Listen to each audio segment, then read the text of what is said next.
El atardecer de cristal básicamente quiere denunciar que los homosexuales también estuvieron en los campos de concentración, que también sufrieron la persecución nazi. Pero como dicen sus propios protagonistas, a ellos nunca les llegaron las disculpas, nunca tuvieron sus juicios de Nuremberg, como sí que tuvieron otros grupos que también habían sufrido esta misma persecución. De hecho, el gobierno alemán pidió perdón por los crímenes contra los homosexuales en la Segunda Guerra Mundial en el año 2002, cosa que es muy característica. Por eso esta obra trata de denunciar eso. Pero además no quería hacerlo desde dentro de un campo de concentración. Quería hacerlo más cercano, una relación de dos personas que se conocen en su día a día y se enamoran. Yo empecé en esto del teatro como actriz. Comencé formándome en distintos talleres, promovidos por entidades locales, por la Universidad Miguel Hernández de Elche, por el Ayuntamiento, y llegué a participar en 24 montajes distintos con 8 compañías diferentes. Pero ya en el año 2010 decidí dedicarme exclusivamente a la dirección y a la dramaturgia, por eso fundé la compañía Melpomene Edake de Teatro. Esta compañía, precisamente la primera obra que hizo fue El atardecer de cristal, que fue seleccionada para participar en el Festival Diversa 2011. En la carrera Historia nos hablaba muchísimo del Holocausto judío, pero a mí me llamaba mucho la atención que no nos hablaban del resto de grupos que también habían sufrido la persecución de los nazis. Por eso empecé a investigar. Investigué y me encontré con que precisamente uno de los grupos, los homosexuales, no había sobre ellos apenas ninguna referencia, no había testimonios, no había bibliografía. Ello me hizo investigar todavía más y desarrollar la idea. El atardecer de cristal es básicamente una historia de amor. Una historia de amor complicada por su naturaleza y por el marco en el cual se desarrolla. La obra nos cuenta la relación entre Denis, un joven afiliado al partido nazi, y Oliver, un estudiante judío. Es la historia de su relación, de cómo se enamoran en la Alemania de los años 30, justo antes del estallido de la Segunda Guerra Mundial. Como profesora de historia en secundaria, trato de enseñarle a mis estudiantes, a mis alumnos, cómo ocurrieron los hechos con la mayor objetividad posible, pero también trato de dotarlos de capacidad crítica. Y el teatro es una muy buena herramienta para esto, porque es un medio de comunicación vivo que nos obliga a estar en continua revisión, a mirar dentro de nosotros mismos.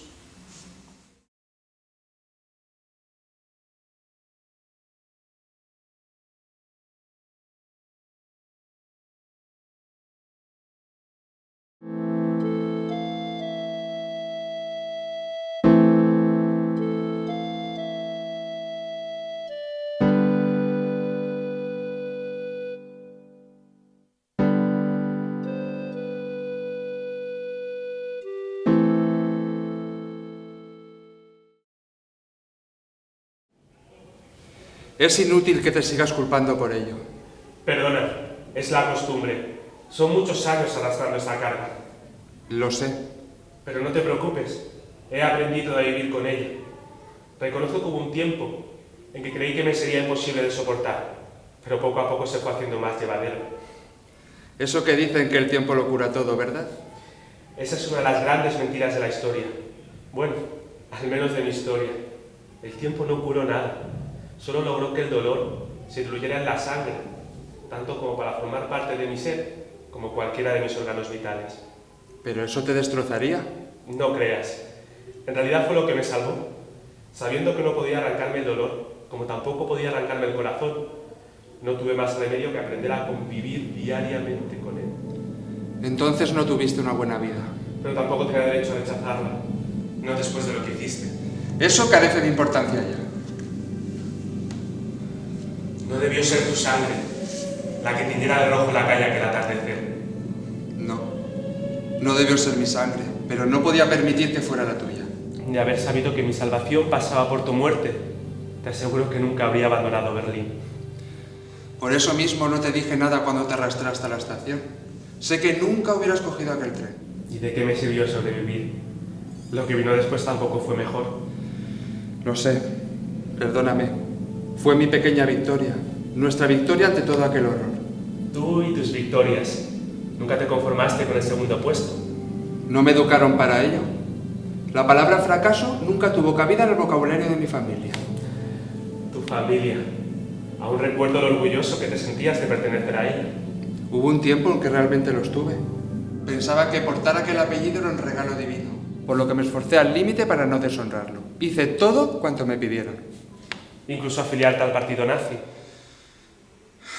Sí, incluso eso. No te avergüences. No lo elegiste.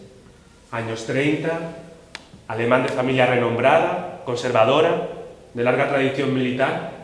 Tu camino estaba marcado. Y qué fácil fue romper aquel camino. Apellido, partido y doctrinas anulados por una mirada. ¿Por una mirada? La tuya.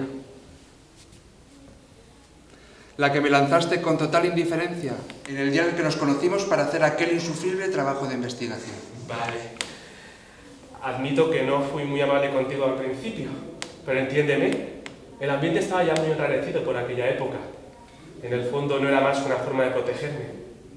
No te juzgo, pero reconozco que aquella mirada tuya me desconcertó. Estaba acostumbrado a ser siempre el centro de atención. Nunca nadie ha demostrado indiferencia hacia mí. Por eso te esforzaste tanto en captar mi atención. Te aseguro que fue mi principal objetivo a partir de aquel momento. Lo que nunca imaginé sería que terminaría enamorándome de ti. Tampoco entraba en mis planes, créeme. ¿Alguna vez te dije lo insufrible que me parecías? Sí, alguna vez lo mencionaste. Y a pesar de eso, me fuiste ganando día a día con tu ingenio, con tu perseverancia. Creo que nunca fui capaz de olvidar aquellos días. ¿Cómo olvidar los momentos más intensos de tu existencia? ¿Cómo olvidar aquello que le daba sentido a la vida? ¿Cómo renunciar a nuestro mundo? Y tan aislados estábamos en ese mundo, que no fuimos capaces de ver lo que estaba a punto de ocurrir. Aquella madrugada de noviembre llegó sin avisar. La noche de cristal. La noche de los cristales rotos. En cuestión de pocas horas, Más de 1 millar de sinagogas quemadas. decenas de miles de judíos perseguidos, insultados y apaleados. 30.000 arrestados y deportados. 2000 asesinados. El principio de una vergonzosa persecución. Y un guión que decidiste cambiar. Todo apuntaba a que aquella noche... En cambio, antes del atardecer, ya sabía que era yo quien iba a morir. Porque el hombre al que amaba estaba por encima de los ideales de mi familia. No puedo ni imaginar la cara que debieron poner tus camaradas de partido al enterarse de que yo había celebrado a huir a tu amante judío. Poco me importaba ya. Como sabía que no me lo perdonarían, rematé mi hazaña gritando lo mucho que te amaba en mitad de un grupo de nazis fanáticos. ¿Te dolió mucho? Solo la primera vaga. Del resto, apenas me enteré. Lo siento. No pidas perdón. En el fondo no tuve que vivir aquel infame conflicto. La Segunda Guerra Mundial. Una de las mayores vergüenzas de la historia del ser humano. Por suerte, la ideología nazi nos alzó con la victoria. Y tras la guerra, muchos de los grupos que sufrieron persecución y exterminio fueron reconocidos y el mundo lloró junto a ellos la barbarie. Todos menos nosotros. Los homosexuales. Malditos tanto para vencidos como para vencedores. Aunque Alemania fue uno de los primeros países que antes se comprometió con los derechos de los homosexuales, la llegada al poder de los nazis supuso el comienzo de una auténtica cacería contra nosotros. Y el famoso artículo 175 sentenció a más de 50.000 personas por su condición sexual. Y aunque muchos se empeñen en ocultarlo, también nosotros estuvimos en los campos de exterminio. También fuimos perseguidos, ultrajados, asesinados. Pero nunca tuvimos nuestros juicios de Nuremberg. Nunca nos llegaron las disculpas. Solo más insultos, Más violencia, más sangre. más dolor.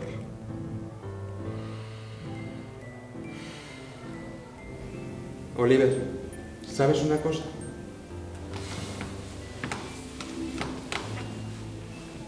Dime, Denis. A pesar de todo el sufrimiento, no me arrepiento ni un segundo de haberte amado.